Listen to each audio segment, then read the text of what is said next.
మనం గత కొద్ది రోజులుగా ఏ గ్రహాలు అనుకూలంగా ఉన్న వ్యక్తులు ఎదుటి వ్యక్తుల్ని సులువుగా మెప్పించగలుగుతారు, ఒప్పించగలుగుతారు అన్న అంశం గురించి మనం తెలుసుకునే ప్రయత్నం చేస్తున్నామంటే ప్రధానంగా చెప్పాలంటే ఎదుటి వాళ్ళని మనం అట్రాక్ట్ చేయాలి అని చెప్పి అనుకున్నప్పుడు మనకున్న తెలివితేటలు కావచ్చు, వస్త్రధారణ కావచ్చు, మన యొక్క అందం కావచ్చు, ఏదన్నా కూడా కావచ్చు, వాక్చాతుర్యం ఇటువంటివన్నీ కూడా మనకు చక్కగా ఉపయోగపడతాయని చెప్పవచ్చు. ప్రధానంగా శని, రాహువు, కుజుడు ఈ గ్రహాలు మన జాతకంలో చెడు స్థానాల్లో ఉంటూ వాటి ప్రభావం మన మీద అధికంగా ఉన్నప్పుడు ఏమవుతుందంటే మనం ఏదైనా ఒక చిన్న పని కోసం ఒక పై అధికారిని కలిసినా లేదా ఎదుటి వ్యక్తిని కలిస్తే కూడా ఇవాళ అవ్వాల్సింది రేపు అవ్వాల్సింది ఒక 6 నెలల తర్వాత కూడా ఆ పని పూర్తవుదని చెప్పవచ్చు. అంటే ఏంటంటే మొత్తం మీద పనులు ఆలస్యం అవుతుంది. పనులు ఆలస్యమైనప్పుడు కష్ట నష్టాలు మనందరికీ కూడా అధికంగా ఎదురవుతుంటాయని చెప్పవచ్చు. కొంతమంది వ్యక్తులను చూస్తే నిజంగా కూడా మనకు ఆశ్చర్యం కలుగుతుంది. వారు ఎదుటి వ్యక్తి దగ్గరికి వెళ్ళినప్పుడు గంటలో అయ్యే పని 2 నిమిషాల్లో ఆ వ్యక్తిని ఒప్పించగలుగుతారు, మెప్పించగలుగుతారని చెప్పవచ్చు. కేవలం ఇక్కడ ఏంటంటే వారి మీద శుక్రుడు, గురువు, బుధుడు ఇటువంటి శుభగ్రహాల యొక్క ప్రభావం అధికంగా ఉన్నప్పుడు ఏంటంటే ఆ వ్యక్తి ఏదైతే ఎదుటి వ్యక్తులు చెప్తారో ఆ వ్యక్తులు వెంటనే నమ్ముతుంటారని చెప్పవచ్చు. దానివల్ల ఏమవుతుందంటే పనులన్నీ కూడా త్వరితగతిన పూర్తవుతాయని చెప్పవచ్చు. అదేవిధంగా ఇక్కడ భార్యాభర్తల బంధం తీసుకున్నా, ప్రేమికుల మధ్య బంధం తీసుకున్నా, ఏది తీసుకున్నప్పటికీ కూడా ఏంటంటే ఒకరినొకరు ఇష్టపడేలా ప్రవర్తించాలి, ఒకరినొకరు అర్థం చేసుకునే ప్రయత్నం చేయాలి. ఈ చెడు గ్రహాల ప్రభావం అధికంగా ఉన్నప్పుడు అది ఓ పట్టాన జరిగే పని కాదని చెప్పవచ్చు. అదే మంచి గ్రహాల ప్రభావం అధికంగా ఉన్నప్పుడు చక్కగా మనకు ఉపయోగపడుతుంది. అదేవిధంగా శనిగ్రహ ప్రభావము, రాహుగ్రహ ప్రభావం ఇటువంటి చెడు గ్రహాలు అధికంగా ఉన్నప్పుడు అంటే ఇటువంటి వ్యక్తులు ఎప్పుడు కూడా ఓటమి పాలవ్వడం, పనులు ఆలస్యంగా పూర్తవడం, ఎదుటి వ్యక్తులను కూడా అదే విధంగా వీరు ప్రభావితం చేస్తుంటారని చెప్పవచ్చు. అంటే ఎవరైనా ఒక పని ప్రారంభం చేయాలి, వ్యాపారం చేయాలి, లేదా వాళ్ళ ఇంట్లో ఉన్న కుటుంబ సభ్యులను విదేశాలకు వెళ్ళి చదువుకుంటానో లేకపోతే పెద్ద కాలేజీలో నేను మంచి సీట్ సంపాదించుకుంటాను అన్న అనుకోండి, వీరేం చేస్తారంటే వెంటనే వారి జీవితంలో జరిగిన అనుభవాన్ని వారి మీద రుద్దే ప్రయత్నం చేస్తుంటారు.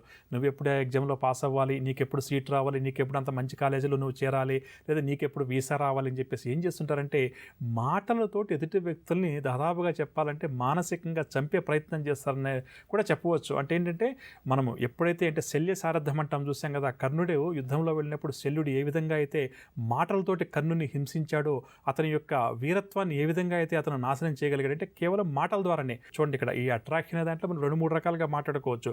పాజిటివ్గా మాట్లాడుకోవచ్చు, నెగిటివ్గా మాట్లాడుకోవచ్చు. ఒక మంచి ఇన్ఫ్లుయెన్స్ ఉన్న వ్యక్తి లేదా మంచి సక్సెస్ సాధించిన వ్యక్తి ఎదుటి వ్యక్తులకు ఏదైనా స్పీచ్ లాంటిది ఇచ్చినప్పుడు ఏమవుతుందంటే చక్కగా మనందరం కూడా దానికి అట్రాక్ట్ అవుతున్నాం. ఉదాహరణకు మంచి ప్రవచనకర్త ఉన్నాడు, చక్కగా ప్రవచనాలు చెప్తున్నాడు అనుకోండి, మనమందరం కూడా విని ఆ ప్రవచనాలు విని చాలా వరకు కూడా మన మనసు ఆనందపడడం, ఆహ్లాదపడడం జరుగుతుంది. అదే ఎప్పుడైతే కొంతమంది వ్యక్తులు మనకు నిరాశగా, ఇబ్బందికరంగా మాట్లాడుతున్నారో, మనం ఏమీ ఇంకా విజయాలు సాధించలేము, ఇది కష్టసాధ్యమైన పని అని చెప్పి మనకు పదే పదే నూరిపోస్తుంటారో, మనం వారి మాటలకు కూడా అట్రాక్ట్ అవ్వడం మొదలుపెట్టామనుకోండి, జీవితంలో ఏమైపోతుందంటే మనం విజయాలు సాధించలేమని చెప్పవచ్చు. కాబట్టి మనందరం కూడా చక్కగా విజయాలు సాధించాలి, అనుకున్నటువంటి లక్ష్యాన్ని సాధించాలి అని చెప్పి అనుకున్నప్పుడు లక్ష్యం ఏదైతే మనం నిర్ణయించుకున్నామో దాన్ని మార్చుకోకూడదు. కానీ ఒక లక్ష్యాన్ని మనం నిర్దేశించుకున్నప్పుడు 10 రకాలుగా మనం ఆలోచన చేయాలి. కానీ ఒక్కసారి ఒక లక్ష్యం అంటూ అంటే టార్గెట్ అంటాం కదా, ఏర్పాటు చేసుకున్న తర్వాత ఆ టార్గెట్ వైపు వెళ్ళడానికి మనకి ఎన్నో ఆటంకాలు, ఇబ్బందులు, సమస్యలు వస్తుంటాయి, కాదనం లేదు. కానీ వాటిని అధిగమించే ప్రయత్నం చేయాలి. కాకపోతే ఈ రూట్లో వెళ్ళేవాళ్ళం అక్కడ మనకి విజయం రాలేదు అని చెప్పినప్పుడు వెనక్కి రాకూడదు, అక్కడ ఆగిపోకూడదు, ఇంకొక టర్న్ తీసుకుని ముందు. తదుపరి తులారాశి. తులారాశి వారికి కుటుంబ సభ్యుల నుంచి ఒత్తిడులు అధికంగా పెరుగుతాయి. ప్రతి పనిలో కూడా తులారాశి వారికి ఆటంకాలు ఎదురవుతాయి. ప్రయాణాలు కూడా ఈరోజు వాయిదా పడే అవకాశం ఉంది. ఇంటా బయట సమస్యలు వీరి సహనాన్ని పరీక్షిస్తాయి. బంధువులతోటి కూడా తులారాశి వారికి మాట పట్టింపులు ఏర్పడే అవకాశం ఉంది. వ్యాపార వర్గాల వారికి వ్యాపారాల్లో పెట్టుబడులు అందక నిరాశపడతారు. ఉద్యోగ వర్గాల వారికి బదిలీలకు సంబంధించినటువంటి సమాచారం అందవచ్చు. రాజకీయ, వైద్య రంగాల వారికి విదేశీ పర్యటనలు రద్దవుతాయి. సినీ, టీవీ కళాకారులు అవకాశాలు కొన్ని అందినట్టేంది వీరికి దూరమవుతాయి. విద్యార్థులు మరింత కష్టపడితే కానీ లక్ష్యాలను సాధించలేరు. మహిళలకు సోదరులతోటి స్వల్ప వివాదాలు ఏర్పడతాయి. క్రయ విక్రయాలు మందగిస్తాయి. మొత్తం మీద తులారాశి వారికి ఈరోజు గ్రహస్థితి అంత అనుకూలంగా లేదు. కార్యక్రమాలన్నీ కూడా వాయిదా పడే అవకాశం పుష్కలంగా ఉంది కాబట్టి జాగ్రత్త వహించాలి. తులారాశి వారికి ఇవాళ కసవించే రంగు కాఫీ రంగు మరియు గులాబీ రంగు. పరిహారాల విషయానికి వస్తే తులారాశి ప్రతి ఒక్కరు కూడా శ్రీ దక్షిణామూర్తి స్వామివారిని పూజించడం చాలా మంచిది. తదుపరి వృశ్చిక రాశి. వృశ్చిక రాశి వారికి రావాల్సిన బాకీలు చేతికి అంది చివరి క్షణంలో చేజారే పరిస్థితి కనిపిస్తుంది. కావున సమయానికి బాకీలు అందకపోవడం వల్ల ఇబ్బందులు ఎదురవుతాయి. శత్రువులు కూడా కొంతవరకు వీరికి మిత్రులై సహకరిస్తారు. సంఘంలో గౌరవ మర్యాదలు పొందుతారు. వాహన గృహయోగ సూచనలు. ఒక కోర్టు కేసు నుంచి కూడా ఈరోజు వీరికి విముక్తి లభించే అవకాశం ఉంది. వ్యాపార వర్గాల వారికి వ్యాపార విస్తరణలో అనుకూల పరిస్థితి ఉంటుంది.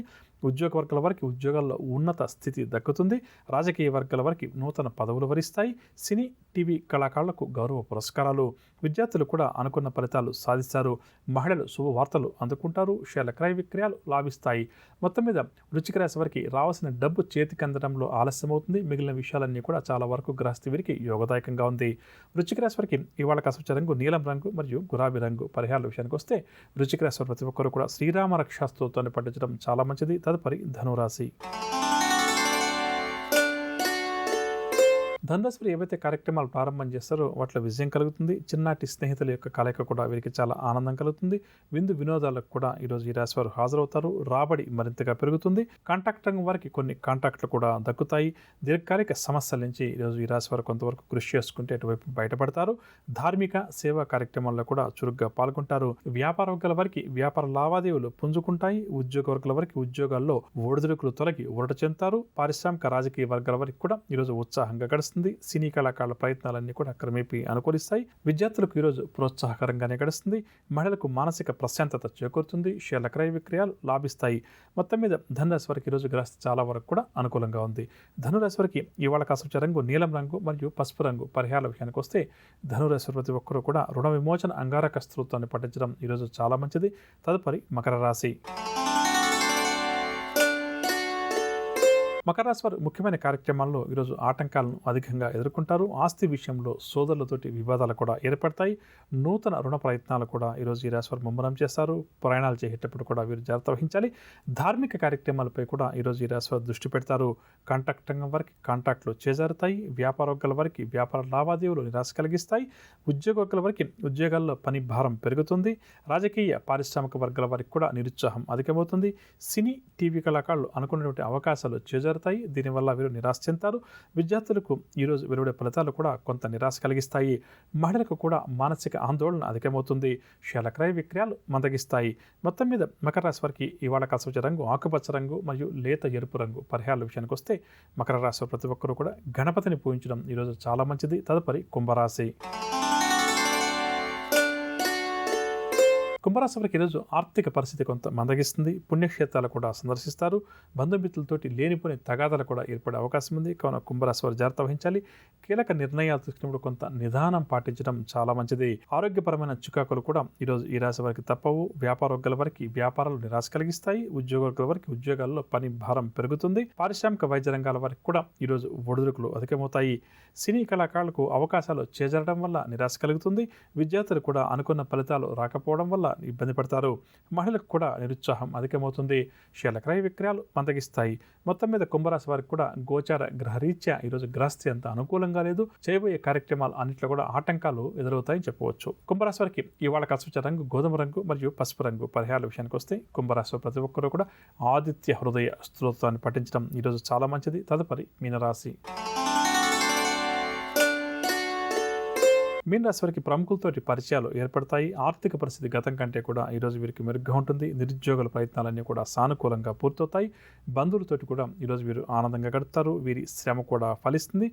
వ్యాపార వర్గాల వారికి వ్యాపారాలు లాభసాటిగా సాగుతాయి. ఉద్యోగ వర్గాల వారి సేవలకు తగిన గుర్తింపు లభిస్తుంది. పారిశ్రామిక వైద్య రంగాల వారికి ఆహ్వానాలు అందుతాయి. సినీ టీవీ కళాకారులకు సన్మానాలు సత్కారాలు. విద్యార్థులకు నూతన అవకాశాలు కొన్ని దగ్గరకు వస్తాయి. భవిష్యత్ పట్ల కొత్త ఆశలు కూడా విద్యార్థులకు చిగురిస్తాయి. మహిళలకు కుటుంబంలో ప్రోత్సాహకరంగా గడుస్తుంది. కొన్ని కీలక నిర్ణయాలు కూడా మీనరాశి మహిళలు తీసుకుంటారు. షేర్ల క్రయ విక్రయాలు లాభిస్తాయి.